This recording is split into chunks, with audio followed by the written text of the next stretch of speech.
আমাদের নেত্রকোনা ময়মনসিংহের একটা বিখ্যাত খাবার হচ্ছে মাছের মাথা দিয়ে মাসকালের এই ডালটা। তো আজকে সেই রেসিপিটাই আমি আপনাদের সাথে শেয়ার করব।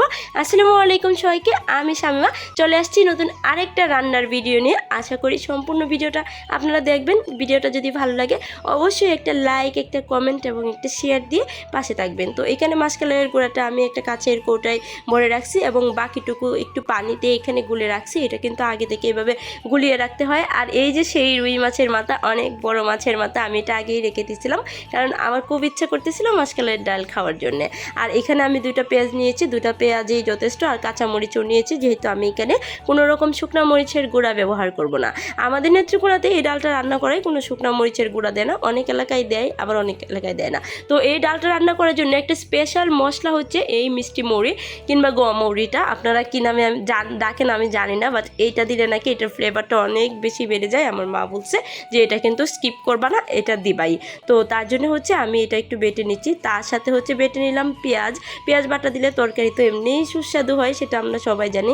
আর একটু কাঁচামরিচও বেটে দিচ্ছি। অবশ্য এই ডালে কিন্তু অনেক বেশি কাঁচামরিচ দিতে হয়, যেহেতু শুকনা মরিচ দেওয়া নিষেধ, মানে আমরা দেই না আর কি। শুকনা মরিচ দিলে ডালের কালারটা নষ্ট হয়ে যায়। তো এই তো মশলা বাটা শেষ আমার। এবার হচ্ছে মশলাটা আমি উঠিয়ে নিব এবং পাটা ধোয়া যে পানিটা সেটাও আমি রেখে দেবো, একদমই ফেলে দিব না। এই ডালটা শীতের দিনে খেতে এত বেশি মজা, বিশেষ করে মেরা পিঠার সাথে, কি বলবার। আর এখন হচ্ছে আমি চুলায় একটা বড় পাতিল বসিয়ে দিয়েছি আর দিয়ে দিলাম হচ্ছে তেলটা একটু গরম হলে পেঁয়াজ কুচি দিছি আর তেজপাতা দিছি। তেজপাতা দিলে ফ্লেভারটা ভালো আসে, আপনারা চাইলে দিতে পারেন, না হলে স্কিপ করতে পারেন।